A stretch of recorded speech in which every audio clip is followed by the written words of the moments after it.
días, gracias por acompañarnos hoy domingo 15 de agosto. Somos Pulso Político. Este domingo vamos a tratar y analizar el informe que el presidente Rafael Correa diera a conocer esta semana en la Asamblea a todo el país. Por ello hemos dividido el programa en dos partes, en dos segmentos. La primera nos acompaña el ministro coordinador de los sectores estratégicos, el señor Jorge Glass, representando como parte del Ejecutivo, y nuestra segunda intervención nos acompañará el asambleísta César Rodríguez de la Comisión de Fiscalización, representando a la Asamblea Nacional. Pero antes veamos un informe, un reportaje de nuestro compañero Fabricio Vela, que recoge la gestión de labores del gobierno durante este año. Adelante. Cumplido un año de labores, el presidente Rafael Correa ha defendido su política económica, destacando el control de la inflación y el desempleo. El año pasado terminamos el año con un desempleo un poco al alza, 7,9%, pero muy por debajo del promedio de América Latina y de vecinos como Colombia, que tuvo más del 11%, Chile 8,7%, Perú 8,6%, Argentina 8,4%. Ahora ya nadie dice nada con el 4,3% de inflación con que acabamos el 2009 y la inflación a la baja que tenemos en el presente año. Según cifras del Instituto Nacional de Estadísticas y Censos INEC y la Secretaría de Planificación Semplades, 367.000 ecuatorianos dejaron de ser pobres en el último año, mientras se asegura que alrededor de 50.000 personas lograron trabajo en Guayaquil y Manta, los principales puertos del país. El Estado esta vez representa el bien común de la población, lo que ha implicado principalmente a su vez una mejora en la calidad de vida de la población. Junto a ello, el régimen justifica el papel del IES, que compró bonos del Estado para financiar el presupuesto fiscal, lo cual ayudó a mantener la inversión en obra pública. En estos momentos la cartera del IES invertía en el sector público y en muy buenas condiciones, 55%, sino también al sector privado. Más la recuperación de la banca estatal, ahorro mediante el sistema de compras públicas y políticas de equidad en la recaudación tributaria. Hemos logrado combatir unos 20 puntos de evasión y elusión.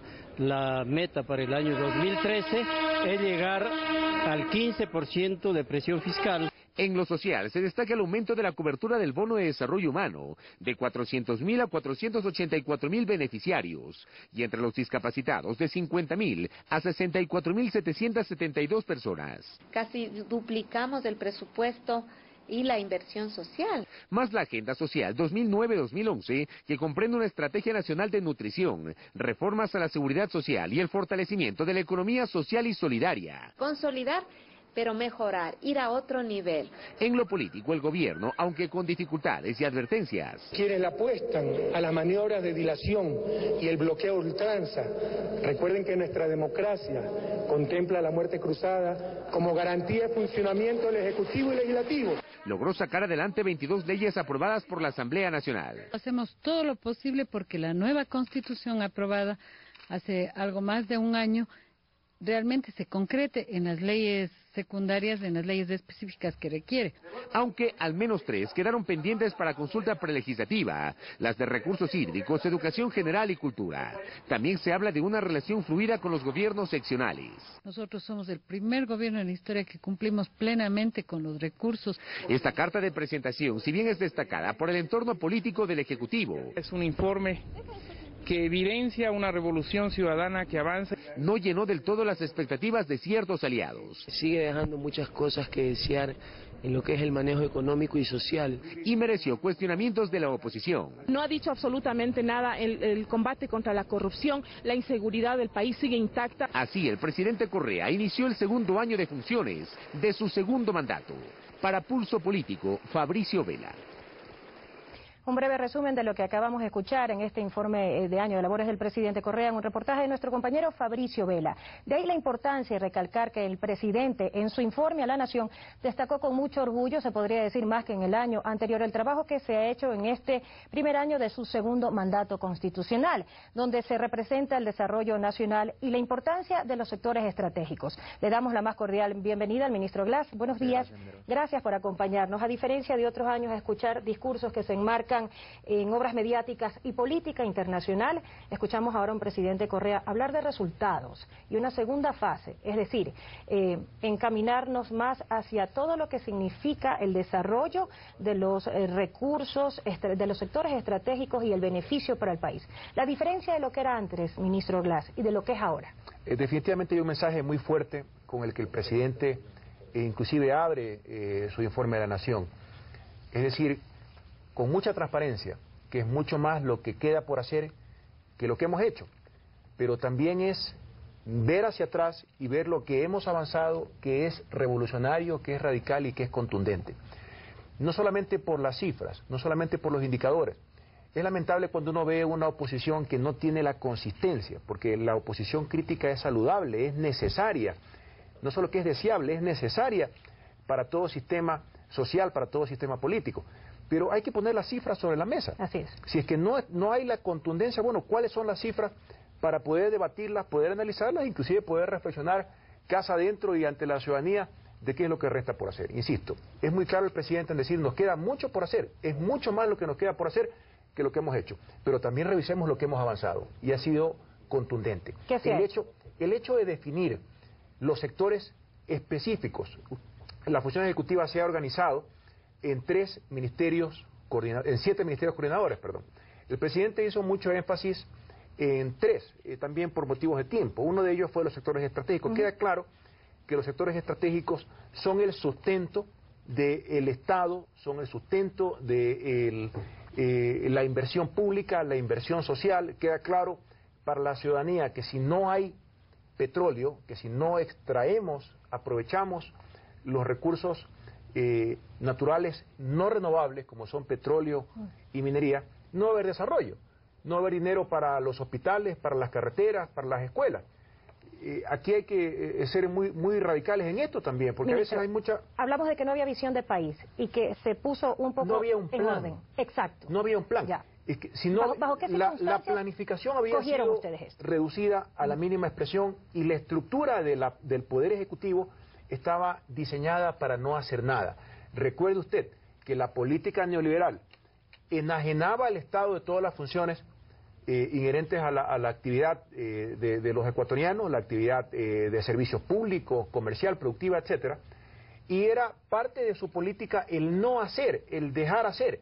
Eso obviamente viene acompañado con poderosos intereses políticos y de corrupción. Estamos hablando de mucho dinero de por medio que solo benefició a ciertos sectores, pero no al país. Estamos viendo cuándo entra a operar una siguiente etapa del proyecto Pauta Integral, proyecto hidroeléctrico Pauta Integral. Masar, que está en fase de arranque, en fase de prueba en este momento. Sopladora, otra fase del Pauta Integral, que está en fase de adjudicación en estos momentos. Estamos próximos a salir una delegación a China en este mismo mes para concretar el financiamiento y haciendo los estudios de Cardenillo. Es decir, casi 40 años después. ¿Qué pasa con Coca-Cola Sinclair? Que nunca se pensó en eso. ¿Cuántas décadas estuvo durmiendo el sueño, no de los justos, de los injustos? ¿Pero por qué? Sí, tanto beneficio le trae económicamente y socialmente al país. Porque había que esperar que el sector privado lo haga, lo cual nunca sucedió, y mientras tanto la generación térmica privada, la importación de combustibles, la intermediación de combustibles dejó réditos económicos para muchas personas. Eso lo tiene muy claro la ciudadanía. Nosotros tomamos la decisión de arrancarlo, primero definir, decir, qué queremos hacer. Necesitamos ser autosuficientes, ser soberanos en generación de energía eléctrica, ser soberanos en el manejo de nuestros recursos naturales no renovables. Significa ser soberanos en el manejo del petróleo. ¿Podíamos ser soberanos en el manejo del petróleo con la ley anterior, antes de la reforma de la ley de hidrocarburos? La respuesta es no. Queda claro para el ciudadano que el petróleo era tomado como una pizza y nos daban un pedacito chiquito para los ecuatorianos y el resto se lo llevaban a las operadoras privadas. Es decir, con la reforma de la ley de hidrocarburos estamos cumpliendo la Constitución y estamos siendo soberanos. Vamos hacia la autosuficiencia, que no es lo mismo. Tenemos que ser autosuficientes en generación de energía eléctrica. Para eso están los proyectos de generación hidroeléctricos, los térmicos, los eólicos y más adelante los geotérmicos. El vicepresidente por primera vez da un discurso apoyando la gestión del presidente. Es histórico, porque antes no sucedía eso. De ahí que rescató la importancia de lo que significa ahora el tema Yasuní ITT, que ya es conocido para el mundo. ¿Cuáles son las ventajas que trae esto, no solo para Ecuador, sino para el mundo? Mire usted el mensaje poderoso que da la Revolución Ciudadana al mundo. Un país que es pobre, como la República del Ecuador, con limitaciones, con necesidades económicas, porque queda claro para los ecuatorianos que necesitamos los recursos naturales no renovables, aprovecharlos racionalmente, con estricto control del medio ambiente, pero necesitamos para poder construir escuelas, el dinero que producen los recursos naturales no renovables, para construir carreteras, puentes, para la misma generación hidroeléctrica, generación geotérmica, etcétera. Necesitamos invertir, necesitamos dinero. con esas necesidades, el Ecuador le dice al mundo, yo tengo estas reservas de petróleo, que no las voy a explotar y quiero que sea compensado en un 50%, no compensado, recibir el 50%, porque en la práctica el Ecuador está poniendo ese otro 50% que no lo va a extraer del subsuelo, y por lo tanto vamos a incurrir en vamos a evitar contaminación, lo que se conoce como un nuevo concepto de contaminación evitada. Así que este mensaje al mundo, que lo da un país que necesita desarrollarse, que necesita ese petróleo, que necesita los recursos, y le dice al mundo, yo no lo voy a sacar, pero necesito que yo pongo la mitad. El pueblo ecuatoriano pone la mitad, pero necesito que el resto del mundo me ponga la otra mitad. Es un mensaje poderosísimo. Ahora, queda claro, Minerva, si eso no se concreta por parte de la comunidad internacional, tenemos un plan B que lo estamos avanzando, sus estudios, sus diseños, y eso tenemos que ser muy transparentes. ¿De qué manera ese plan B va a ser necesitado en una estrategia de emergencia, que no sea así, pero manejarlo? Esperemos que nunca, pero sin embargo, la responsabilidad que tenemos como gobierno es que, bueno, si no se concreta ese aporte al fideicomiso Yasuní Tete, bueno, tendremos un plan B en el tiempo para poder extraer ese petróleo. La reacción mundial ha sido muy favorable, es un mensaje poderosísimo que da la Revolución Ciudadana, no solo adentro del Ecuador, lo da al mundo entero, y definitivamente es un hito más de la revolución, este mensaje, la innovación, la creatividad y el compromiso con el cuidado del medio ambiente a nivel mundial. Y el que haya pasado la ley de hidrocarburos, pues ensambla todos estos sectores estratégicos con todos los proyectos que estaban pendientes. ¿Cobran más fuerza ahora? Recuerde usted lo que teníamos antes, ¿no? A mí me tocó liquidar el Fondo de Solidaridad. ¿Qué era el Fondo de Solidaridad? Un ente creado por ley, estaba en la Constitución, tenía origen constitucional, por eso no pudimos desaparecerlo antes. Tuvimos que reformar la Constitución, el proceso constituyente revolucionario, la Asamblea Nacional Constituyente, ese proceso nuevo que nace en la República del Ecuador con la Revolución Ciudadana, para desaparecer el Fondo de Solidaridad. El Fondo de Solidaridad era el accionista de las empresas del Estado ecuatoriano, que eran sociedades anónimas, empresas eléctricas y telefónicas, que antes usted recordará que era el INESEL y el IETEL, que luego lo transformaron en EMETEL, luego en EMETEL S.A., luego pasó a ser Pacifitel en Dinatel. Es decir, las empresas las destajaron, así como hicieron una pizza del petróleo y lo rebanaron en pedacitos, también cogieron todas las empresas eléctricas y las rebanaron en 19 empresas distribuidoras, en 6 empresas generadoras, en una empresa transmisora. Es decir, era el esquema perfecto para no hacer nada y no dejar hacer. La ley prohibía invertir en los sectores estratégicos, prohibía invertir en electricidad y en telecomunicaciones particularmente. Así que, y el Fondo de Solidaridad, el directorio del Fondo de Solidaridad era el Frente Social. ¿Cómo podía el Frente Social? Me refiero, ministro de Educación, ministro de Salud, ministro de Vivienda, ministro de Finanzas, se me escapa, el ministro de Bienestar Social, podían tomar decisiones para administrar 2 sectores estratégicos de los más importantes como la electricidad y telecomunicaciones. Es decir, el esquema era perfecto para no permitir hacer al Ejecutivo o no querer hacer nada, que eran las políticas de gobiernos anteriores, no hacer y dejar hacer. Entonces nos tocó transformar institucionalmente el Estado, desaparecer el Fondo de Solidaridad.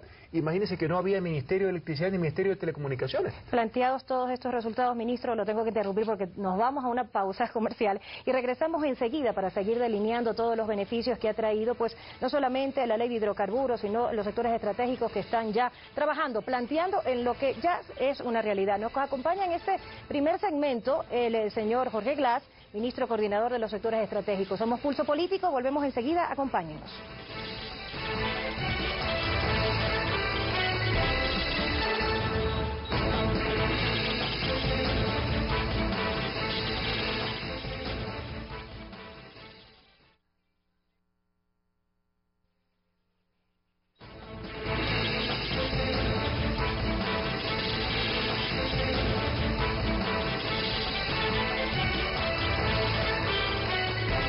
Somos Pulso Político, gracias por acompañarnos. Estamos en este segmento con el ministro coordinador de los sectores estratégicos, el señor Jorge Glass Espinel. En este segundo diálogo, la ruptura de los acuerdos, que habla pues también de los contratos con empresas internacionales que trabajaban en el Ecuador, si realmente han traído beneficios económicos al país, y con esta nueva ley, si realmente el país pierde, según como lo ha advertido la derecha, ministro. ¿Es así o no? Recordemos a los obreros del desastre.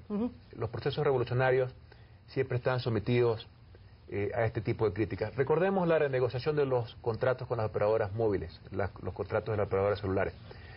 Recordemos que se iban a cobrar 70 millones de dólares en gobiernos anteriores y que nuestro gobierno recaudó 700 millones de dólares por una concesión en un periodo de 15 años. Dijeron que no iba a venir la inversión extranjera. Las redes celulares, ustedes las utilizan, estimados televidentes, han mejorado su servicio, mejorado su cobertura y tenemos las mejores redes en tercera generación a nivel de Latinoamérica. Recordemos que se decía que no se iba a recaudar más impuestos. Entremos a la página web del Servicio de Rentas Internas y veamos cómo ha subido la recaudación de impuestos de las operadoras móviles. Recordemos además que dijeron que iban a subir las tarifas de telefonía móvil. Vean ustedes, ciudadanos, cómo han disminuido las tarifas de telefonía móvil. Es decir, se cumplió todo lo que dijeron, lo opuesto de lo que dijeron que iba a suceder. Es decir, los agoreros del desastre que defienden intereses que ya no son tan oscuros, porque los resultados están a la vista, quedan evidenciados de que mienten a la ciudadanía. Recordemos también el proyecto Coca-Cola Sinclair, 1.500 megavatios. Que no están los estudios, los actualizamos los estudios.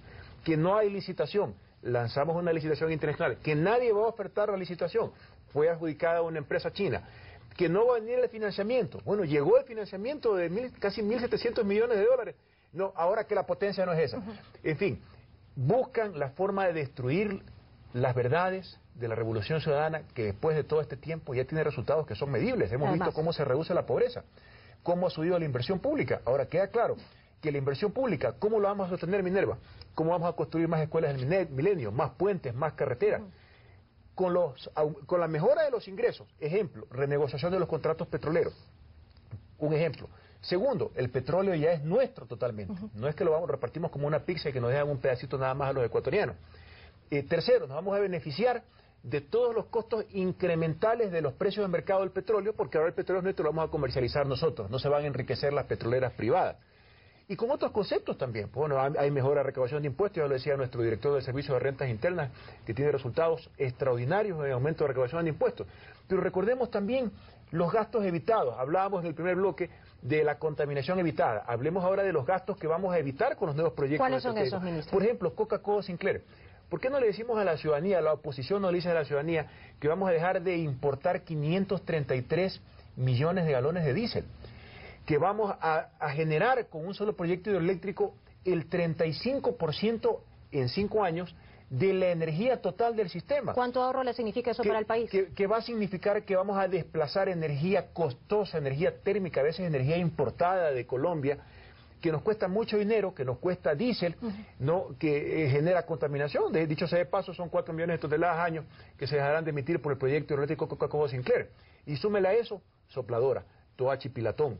Es decir, seguimos avanzando en procesos revolucionarios, generación térmica eficiente. Que por doble vía el país va a ahorrar y también va a recibir más excedentes. Los sectores estratégicos generan los recursos para sustentar la inversión pública, la inversión social, el desarrollo del país. Todos los sectores estratégicos son parte de la productividad sistémica, la competitividad sistémica que requiere el sector público y privado, todos los ciudadanos. Le doy otro ejemplo muy radical. Recordemos un ejemplo muy sencillo para los ciudadanos.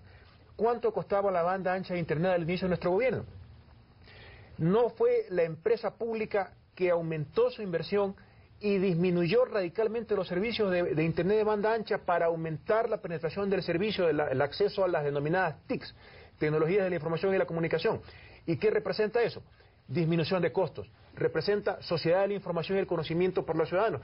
¿Qué significa eso? Fenómenos productivos para la ciudadanía.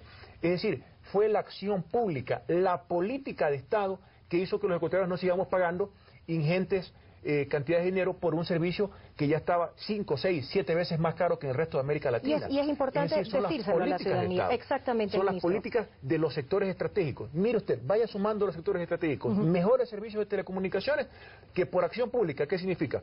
Una empresa, en este caso la empresa estatal, mire que no fue la empresa privada la que bajó los costos, fue la empresa del Estado, que llevó al mercado, ahí sí hablamos de mercado, a disminuir todos los costos de los servicios de telecomunicaciones.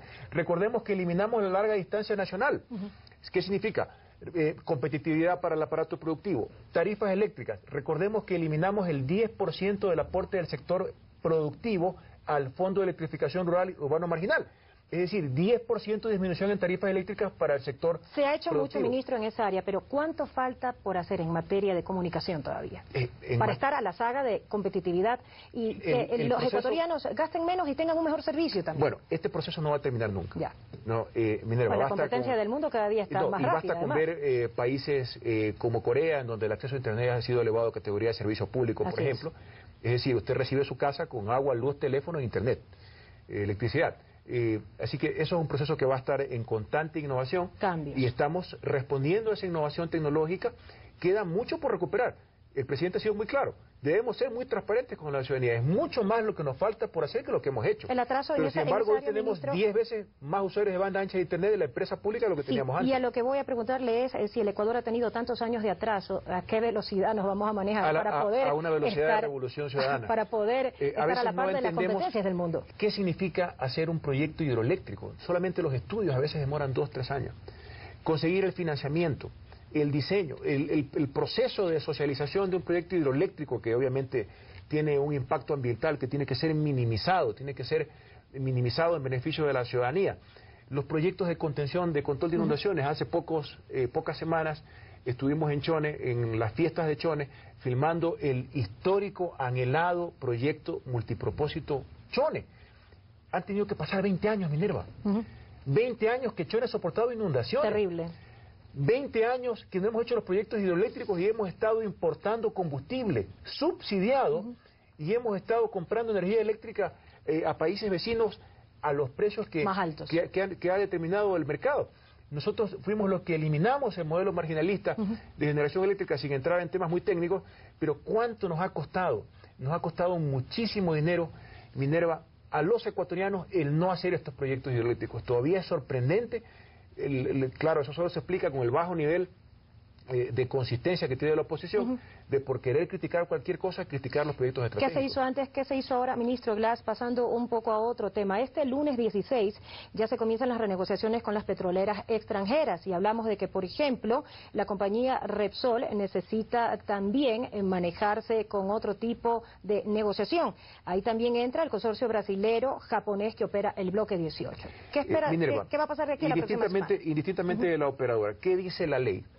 Que los contratos de participación en donde, ¿qué hacía? La operadora por sacar nuestro petróleo, porque el petróleo no se fabrica, el petróleo está en el subsuelo, es de los ecuatorianos. Es reserva. Y por sacarlo, se quedaban con la mayor parte del petróleo.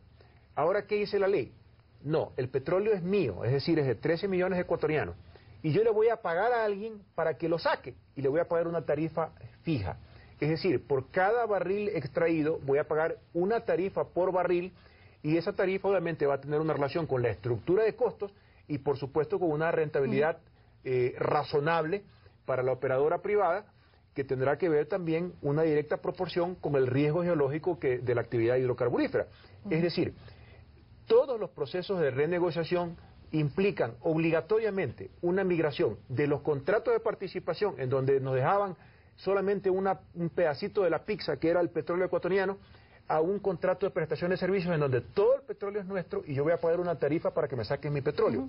Las empresas que no quieran acogerse a esa modalidad contractual tendrán que salir del país. El riesgo de ahí de la derecha es que nos vamos a quedar sin nada. Ahora, ¿cuál va a ser el nuevo contrato de prestación de servicios para las empresas nacionales e internacionales? De la misma manera que decían que iban a subir las tarifas de telefonía móvil cuando renegociamos los contratos de telefonía móvil, de la misma manera que le echan lodo a los proyectos hidroeléctricos, porque si los hacemos, porque los hacemos. Si no los hacemos, porque no los hacemos. Y la importancia de explicarle a la ciudadanía qué va a pasar, porque a veces una mentira repetida tantas veces lo que causa es temor en la gente. Los resultados están a la vista.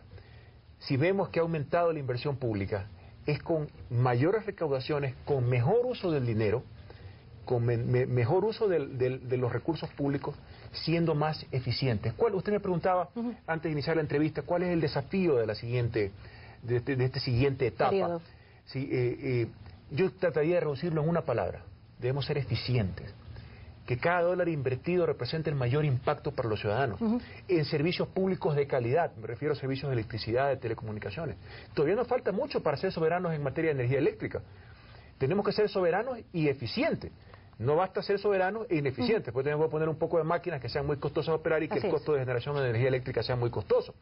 Tenemos que ir hacia la eficiencia en los servicios públicos de telecomunicaciones, de electricidad, hacia la eficiencia en la administración de nuestros recursos naturales no renovables. ¿Qué significa eso?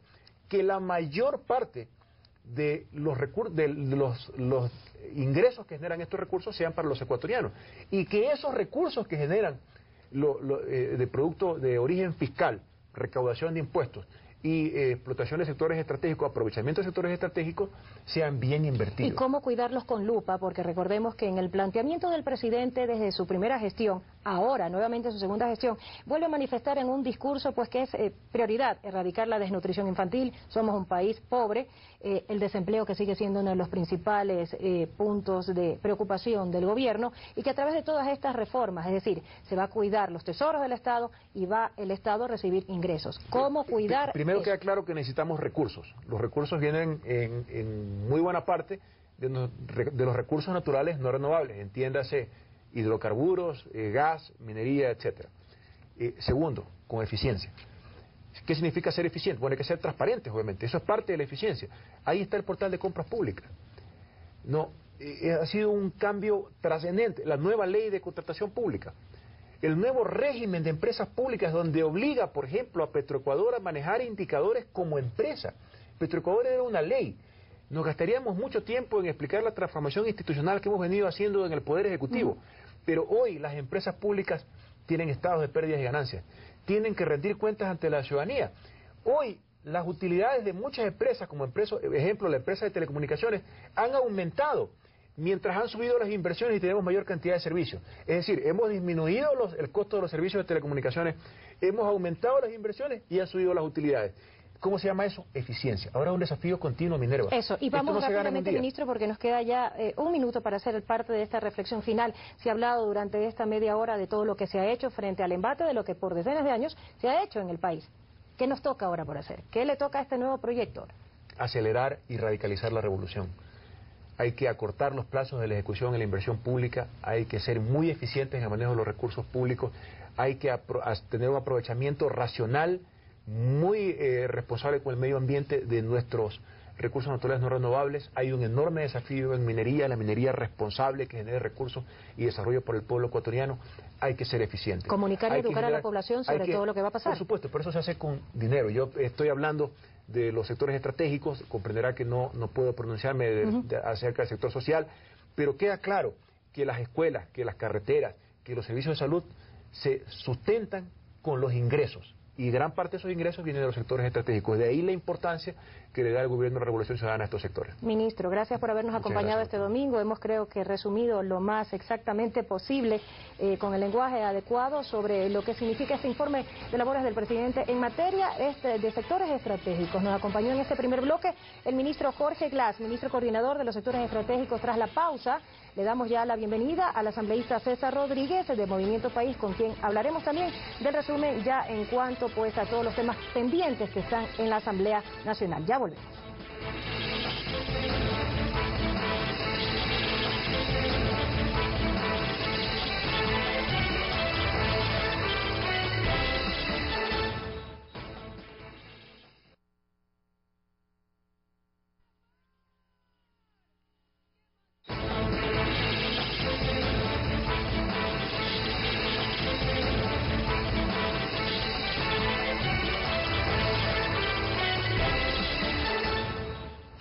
Estamos ya en nuestro segundo bloque de Pulso Político. Hoy domingo, ya 15 de agosto, le damos la más cordial bienvenida al asambleísta de Movimiento País, al doctor César Rodríguez. Gracias por acompañarnos, asambleísta, y la importancia de lo que trascendió el informe a la Nación. Un informe con resultados y con objetivos a futuro próximamente, y las críticas, además, pues, hacia los diferentes sectores de la Nación. Buenos días, gracias por la oportunidad de estar en su programa. Efectivamente, yo creo que el informe a la Nación que presentó el presidente Correa es un informe que marca radicales diferencias con los informes que se hacían en la vieja política, de grandes números macroeconómicos para decirnos que la economía estaba bien aunque el pueblo estaba mal. Ahora es a la inversa. es desde el informe de la Nación que se visibiliza la razón fundamental de la política central del Estado, el buen vivir de los ecuatorianos, y creo que es extremadamente importante que el objetivo central de la política económica de este país no sea engordar a unos pocos y entregar riqueza a grupos de poder tradicionales, sino superar la pobreza, combatir ese mal que afecta a millones de ecuatorianos en el campo, en la ciudad, y creo que el ejercicio de este gobierno ciudadano con esa obra pública monumental está generando reducción de pobreza y la estamos midiendo. Eso me parece que es inédito en los informes de la Presidencia de la República, y creo que es un informe esperanzador de que esta revolución ciudadana avanza y que a pesar de todos los problemas, el Ecuador, en medio de la crisis económica mundial más grande de estos últimos tiempos, ha sido capaz de orientar una política pública que beneficie a los ciudadanos y que no soporta el costo de la crisis en los más pobres. Eso creo que es súper importante. Claro que sí. Sin embargo, el diálogo, el informe a la Nación del presidente fue, por supuesto, connotado con la llamada amnistía para que el ex vicepresidente Alberto Dajic regrese. Creo que eso fue la noticia que de alguna manera desarticuló el informe, no solo a la derecha, sino al interior de la misma bancada de país. ¿Por qué? Bueno, indudablemente, en el marco de este informe, tal como venía desarrollándose, el planteamiento del pedido del presidente de la amnistía a Alberto Dajic es un tema que en términos futbolísticos te dicen te deja fuera de juego.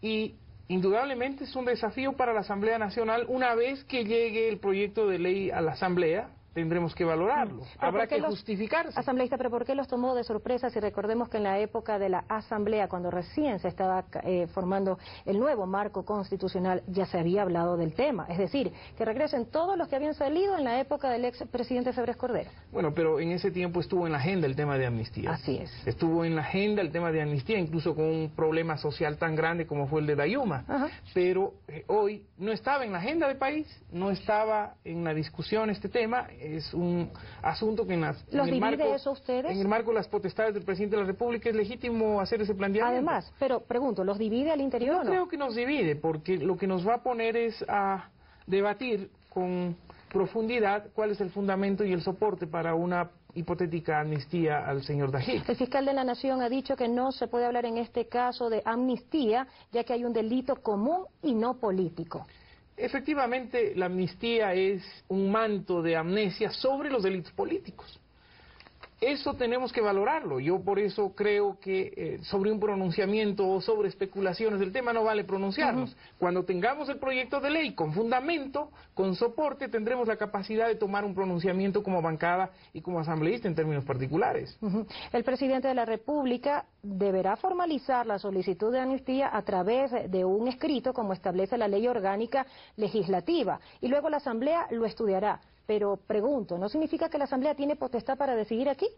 ¿O es la Corte directamente? No, indudablemente la ley establece que la Asamblea, en el caso de una amnistía, necesita tener los 2/3.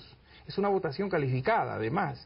Por lo tanto, es bien complejo y bien difícil un tema. Necesita gran consenso en la Asamblea Nacional en todas las bancadas.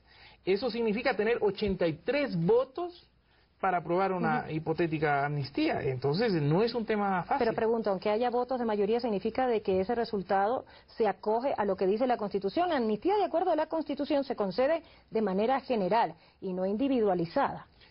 Por eso tenemos que valorar todo eso, por eso tenemos que tener el acceso a los fundamentos del pedido, de la propuesta, y será el debate y el análisis muy riguroso del tema el que permitirá tener un pronunciamiento. Eso tiene que primero pasar al análisis de la Comisión Especializada de Justicia, y si hay un informe favorable irá al Pleno, y en el Pleno se tomará una decisión con las 2/3 partes.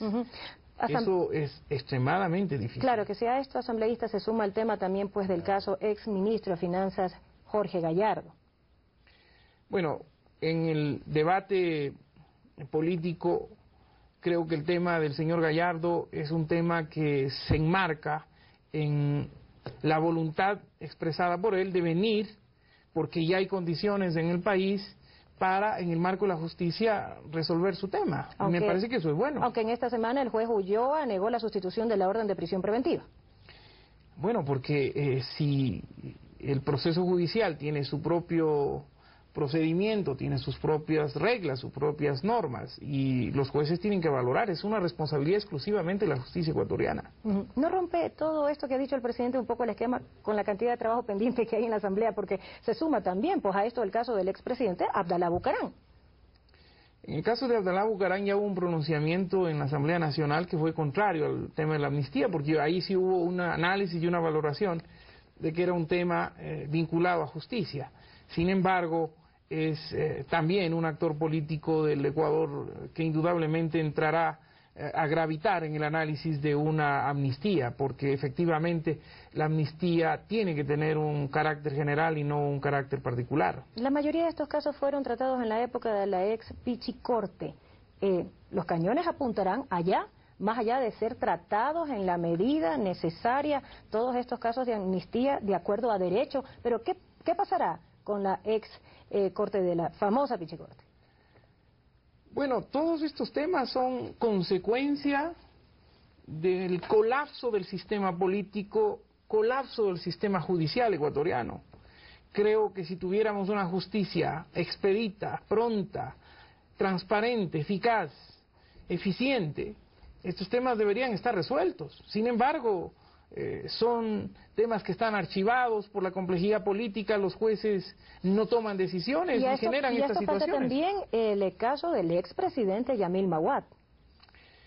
El caso del expresidente Yamil Maguad es un caso paradigmático de cómo es posible que en este país, quien estableció el mecanismo para garantizar el saqueo bancario más fabuloso de la historia económica de este país, ahora resulta que es un angelito al que tenemos que darle una medalla de condecoración por haber hecho lo que hizo.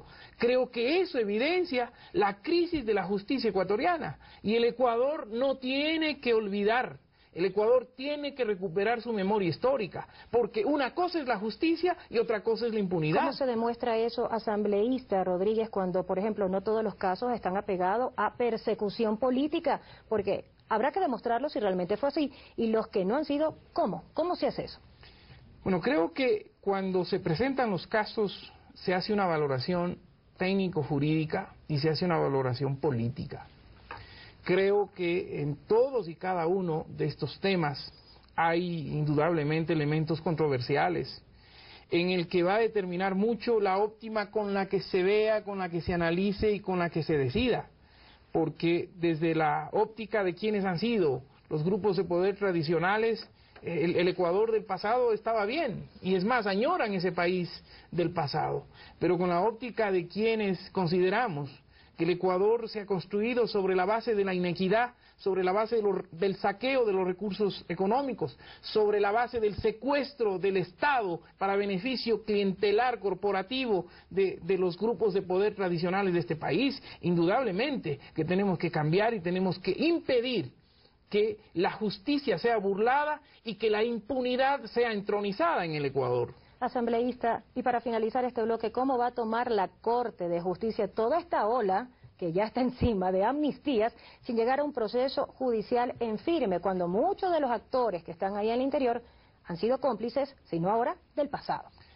Bueno, desafortunadamente el país tiene que recordar que, y en mi caso me toca aceptar con tristeza, que no nos equivocamos cuando en Montecristi dijimos al país con absoluta transparencia: si queríamos revolución completa en la justicia, había que acabar con esa corte que no representa el espíritu de una justicia eficaz y eficiente que tuvimos. No hubo la fortaleza en ese tiempo para hacer esa limpieza y ese saneamiento de la justicia, y estamos pagando las consecuencias. Esperamos que el nuevo Consejo de la Judicatura, que ya está en curso su nombramiento, nos dote al Ecuador de una Corte de Justicia que garantice la justicia en este país, porque la justicia que no llega, la justicia que es lenta, no es justicia en el Ecuador.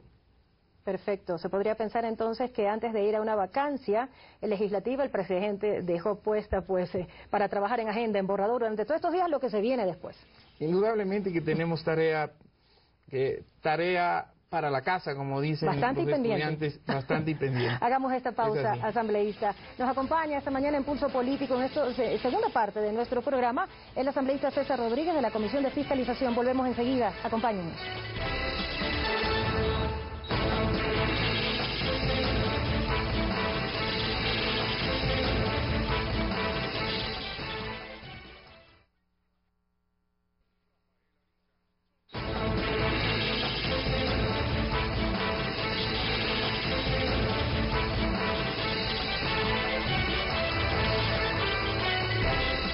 Estamos con Pulso Político. Nuestro invitado en este segmento es el asambleísta César Rodríguez de la Comisión de Fiscalización. Asambleísta, después del informe del presidente de la Nación, por supuesto, las críticas a favor, en contra, y en muchos temas más en contra que a favor. Pero durante este último año de gestión hay que rescatar la cantidad de leyes que han sido aprobadas. De ahí que en esta segunda fase, las que quedan pendientes. La Asamblea Nacional creo que evidencia un saldo muy positivo.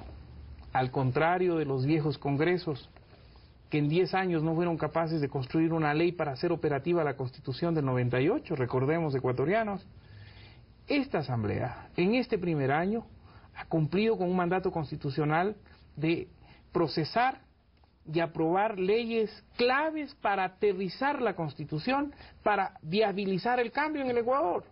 Y creo que leyes como las que acabamos de aprobar en esta semana de la COTAD, de lo que significa el proceso de transformación que va a vivir el Ecuador, porque con leyes como la que hemos aprobado esta semana del COTAD, la Organización Territorial del Ecuador, le damos la partida de defunción al centralismo que impidió el desarrollo equitativo del Ecuador. Le damos la posibilidad del desarrollo regional y local con competencias y recursos. Se abre la posibilidad de un desarrollo equipotente en todo el territorio nacional y se evita el manejo clientelar de los recursos económicos en función de afectos o desafectos de los gobernantes. Rodríguez, ¿qué significa? Es impresionante esa ley que marca la nueva geografía del poder en el Ecuador. Hay que detallarla un poco. ¿Qué significa el repartir equitativamente los dineros a municipios, que durante tantos años siempre fueron la gran mayoría perjudicados? ¿De qué manera ahora, con esta nueva ley planteada, ya no va a ser así? Con la nueva ley, todos los poderes locales, empezando por las juntas parroquiales, que en el pasado fueron simples entes de gestión, yo les he llamado simples entes pedigüeños que estaban atrás de los alcaldes pidiendo recursos para una obrita. Hoy esas juntas parroquiales, por ejemplo, se convierten en gobiernos locales auténticos en su territorio, que tienen capacidad de manejo presupuestario, de planificación y de reglamentación. Es un cambio revolucionario el que determina esta ley, además que garantiza que los recursos económicos se entreguen de manera sostenida, permanente y siempre hacia el alza, porque, por ejemplo, hoy, de 30 millones que reciben, van a recibir 136 millones este año y el próximo están por encima de los 187. Reconocidas las juntas parroquiales van a crecer de acuerdo a las necesidades que tienen. Indudablemente. Creo que ahí está la clave de lo que va a significar el desarrollo regional, el desarrollo territorial del Ecuador. Leyes como la de educación superior también son leyes que van a cambiar la universidad ecuatoriana. Terminemos de delinear un poco lo que significa la ley del COTAD antes de ir a la ley de educación superior, asambleísta. Me refiero pues también que dentro de esta ley se habla de las circunscripciones territoriales. Caso específico, la Concordia. Con esta nueva ley, es decir, que ahora sí la consulta va para esa población. Es un mandato constitucional que los problemas de límites internos en el Ecuador, que han estado represados por mucho tiempo, se puedan procesar con la voluntad política que existe actualmente, con la viabilidad que da la ley, y la consulta popular es el mecanismo más sano, más transparente, más democrático, para que sea la ciudadanía la que resuelva y no los intereses políticos de partido político alguno. Creo que eso va a viabilizar ese proceso democrático que tiene que darse no solamente en la Concordia, sino en varios sectores del país. Por supuesto, son muchos. Años se ha arrastrado con problemas limítrofes, pero bueno, se espera que se le dé el tratamiento indicado a cada sector que tiene ese problema. Indudablemente, eso establece la ley, eso viabiliza, y tenemos, en el caso del presidente de la República, tiene hasta octubre para procesar todos los diferendos limítrofes o conflictos que existen a nivel interno en el Ecuador. ¿Bastará hasta el mes de octubre para darle solución solo a este tema con la cantidad de casos pendientes? Bueno, es un tema que se viene trabajando. Yo conozco el trabajo que viene haciendo en el Ministerio de Gobierno esta comisión de límites internos y creo que abordarán a tener una propuesta integral sobre este tema. Plazos, hasta el mes de octubre. Estamos hablando también de la Ley de Educación Superior que entra a reformas. Bueno, la Ley de Educación Superior es una ley que algunos sectores intentaron convertirla en campo de batalla por la supuesta autonomía. Y yo he sido enfático en decir, esta ley termina con esa autonomía que permitía garrotear a los rectores frente a las cámaras de televisión y garantizaba la impunidad. Termina con los feudos que convirtieron los rectores que por 30 años han estado dirigiendo universidades como hacienda propia, porque hoy vamos a la evaluación, vamos al establecimiento de normas rigurosas para que entren a ser profesores de la universidad. Ya no será cuota política de un partido determinado para ser profesor, serán los méritos, serán los requerimientos que establece un sistema de educación superior que tiene que garantizar investigación, ciencia y tecnología para el Ecuador. Autonomía con responsabilidad es lo que hemos aprobado en la ley y eso ha generado reacciones de algunos sectores, pero la universidad ecuatoriana creo que tiene en esta ley el sustento para un proceso de desarrollo que demanda el Ecuador del futuro. Excelencia y responsabilidad, usted lo acaba de decir, pero dentro de estas correcciones se va a ajustar a los tiempos y a los plazos que vienen después de la vacancia. Bueno, en este rato la ley ha sido aprobada, será enviada al presidente de la República, él tiene 30 días para emitir un veto o una aceptación plena de esa ley y nosotros tendremos 30 días para procesar un hipotético veto que luego tendrá que irse a promulgar en el registro oficial. Por lo tanto, estamos hablando de que en septiembre o octubre la ley de universidades, la ley del sistema superior del Ecuador estará en plena vigencia. Y pasando ya a otro tema, polémica por cierto, pero hay que tratarlo. Según un estudio y un análisis, a la gente le importaba más lo que va a pasar con la ley de comunicación que con la ley de educación superior, seguramente por todo el debate interno que genera eso a nivel nacional. Es decir, el tema hay que tratarlo y se acaba el tiempo para los banqueros que tienen que vender los medios de comunicación. Y que es la verdadera razón de toda esta campaña gigantesca que se ha hecho para ir construyendo esos fantasmas de que vamos a acabar con la libertad de expresión, de que se viene un sistema totalitario que va a impedir la libertad de comunicación. Pamplinas, mentiras. Lo que está en juego es que en esta ley de comunicación se acaba el monopolio de los dueños del poder económico sobre los medios de comunicación de este país. Lo que está en juego es la verdadera libertad de prensa, en contra de la libertad de empresa que algunos convirtieron los medios de comunicación solamente para su beneficio. Creo que la ley va a ser debatida inmediatamente que regresemos de la vacancia legislativa y va a ser una ley que va a marcar un punto final, por ejemplo, a la feria de las frecuencias de este país. El espectro radioeléctrico es de todos los ecuatorianos, no de un grupo monopólico de familias del Ecuador. Esa ley es fuerte, es dura, porque termina con un manejo que en el Ecuador se convirtió en una práctica. Los grandes banqueros son los que dominaban con sus medios la opinión pública, entre comillas, del Ecuador. Asambleísta, pero alcanzará el tiempo, me refiero a que vender de la noche a la mañana no es fácil, no es posible. Entonces, si no alcanzan los banqueros a vender los medios, que son algunos en nuestro país, ¿qué tratamiento se le va a dar? ¿Se extenderán esos plazos? Han tenido 2 años para hacerlo. Si no cumplen lo que manda la Constitución, porque esta no es voluntad del presidente de la República o de alguien en particular, es un mandato constitucional. Las frecuencias que estén en poder de esos grupos de poder económico tendrán que ser revertidas al Estado ecuatoriano, es decir, a la propiedad de todos los ecuatorianos. Y ahí no hay punto de discusión, y ahí no hay punto de prórroga, y ahí no hay punto de vuelva después, vamos a pensar qué hacemos. El presidente Rafael Correa, refiriéndose específicamente a este caso, advirtió al país de que van a haber grupos de poder que van a querer desestabilizar el gobierno por la coyuntura que significa la polémica ley de comunicación, y advirtió al país sobre que esto se viene.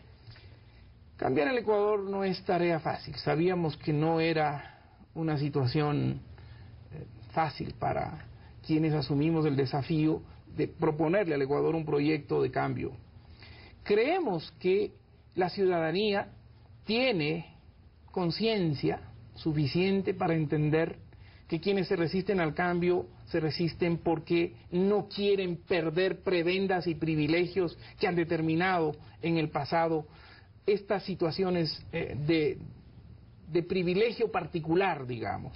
Yo creo que vamos a hacer un esfuerzo para que el debate no se quede solo en los medios de comunicación. Vamos a abrir la Asamblea para abrir un diálogo profundo con la ciudadanía en todos los rincones de este país. Yo creo que esa va a ser una tarea de información, de explicación de los contenidos para que el pueblo ecuatoriano no pueda ser engañado por campañas mediáticas. Asambleísta, el tema de la muerte cruzada sigue siendo entonces una opción frente a toda la ola de leyes polémicas que se necesitan consensuar. En eso yo he sido también muy claro. Yo le he dicho al país que si la Asamblea Nacional deja de producir las leyes para el cambio en el Ecuador, si la Asamblea Nacional se bloquea por los intereses personales particulares de grupos de poder que tienen representación en la Asamblea, es legítimo porque la Constitución establece que exista el mecanismo de la muerte cruzada como una posibilidad de desbloquear un hipotético bloqueo de la Asamblea Nacional. Pero creo que en este rato, cuando hay una predisposición de todos los sectores a aprobar leyes con 80 votos, con 103 votos, el tema de la muerte cruzada es un tema que estará siempre vigente porque es un mecanismo que aprobamos en Montecristi como un mecanismo que garantice la gobernabilidad en este país y estará siempre latente. Claro que sí, por factor tiempo, los ecuatorianos entramos a un proceso histórico también en que podemos elegir a 26 dignidades que ahora van a ser pues tramitadas a través del Consejo, a través del Consejo de Participación Ciudadana y Control Social. Ellos tienen su propia responsabilidad y autonomía propia, es decir, esto no va a traer conflictos al interior con la Asamblea. Nosotros le planteamos al país la necesidad de que los organismos de control del Estado no sean puestos a dedo por nadie, que sea un proceso que seleccione a lo mejor de nuestra sociedad, que los méritos sean los que determinen los mecanismos para que los mejores hombres y las mejores mujeres de este país asuman responsabilidades de Estado, sin importar su nombre, su familia, sin importar sus recursos económicos, sino fundamentalmente su mérito, sin importar que tengan padrinos políticos como era en el pasado. ¿La Asamblea va a intervenir en este proceso? Por lo tanto, la Asamblea será respetuosa de ese proceso. La única posibilidad de que la Asamblea pueda intervenir sobre ese tema es que el Consejo de Participación violente la ley, que no haga las cosas de manera transparente porque son sujetos de control político y de fiscalización de la Asamblea. Pero si lo hacen bien, respetando todos los procedimientos, garantizando transparencia, lo único que tendrán de la Asamblea Nacional es nuestro apoyo irrestricto, porque soñamos con un país que se construya de manera diferente y esta es una prueba de que es posible hacerlo. Confiemos en que así va a ser. Vamos a dotarnos de los mejores hombres y mujeres para que asumen funciones de Estado. Estamos sobre el tiempo, asambleísta, y la importancia pues de resumir en unos 2 minutos lo que significa pues la fiscalización, leyes que han pasado y todo lo que se viene encima todavía para el país y que los ecuatorianos tienen que ser copartícipes de esto. Bueno, nos aprestamos a aprobar leyes importantísimas después de la vacancia legislativa, la ley de aguas, la ley de comunicación, la ley general de educación, que es otro desafío, porque cambia la vida de los maestros del Ecuador, cambia la educación de nuestros niños y de nuestros jóvenes. Tenemos 2 leyes urgentes que están en camino, la ley de planificación y de finanzas públicas para ordenar el presupuesto ecuatoriano y su manejo. Está la ley de orgánica del nuevo código de la producción, porque hemos hecho una revolución política, ahora tenemos que hacer la revolución económica como la única garantía de la transformación real en el país, de construir una economía popular y solidaria. Ese es el desafío que establece la Constitución del buen vivir, así que estas leyes van a marcar nuestro trabajo inmediatamente y ya están marcándolo porque tendremos que trabajar en estas vacaciones. Las vacaciones que les mandó el presidente no van a ser vacaciones, va a haber harto borrador todavía pendiente por trabajar en casa. Indudablemente, esta oportunidad que nos ha dado el pueblo ecuatoriano solo se justifica en la medida en que la Asamblea cumpla el rol de producir leyes para el cambio. Y eso significa que incluso si las vacaciones se tienen que utilizar para pulir este tipo de proyectos, nosotros estamos con la voluntad política de hacerlo y así cumpliremos. Gracias por habernos acompañado en este segundo bloque de Pulso Político Asambleísta. Le deseo éxitos en su gestión. Y a ustedes, amigos televidentes, gracias por haber seguido toda esta secuencia. Somos Pulso Político, dividimos este programa el día de hoy en dos segmentos. La primera parte con el ministro coordinador de sectores estratégicos, Jorge Glass Espinel, y nuestra segunda parte del programa con el asambleísta de la Comisión de Fiscalización del ENSA País, el doctor César Rodríguez. Expuestos los temas, ustedes sacan sus conclusiones. Un abrazo para todos. Hasta el próximo domingo.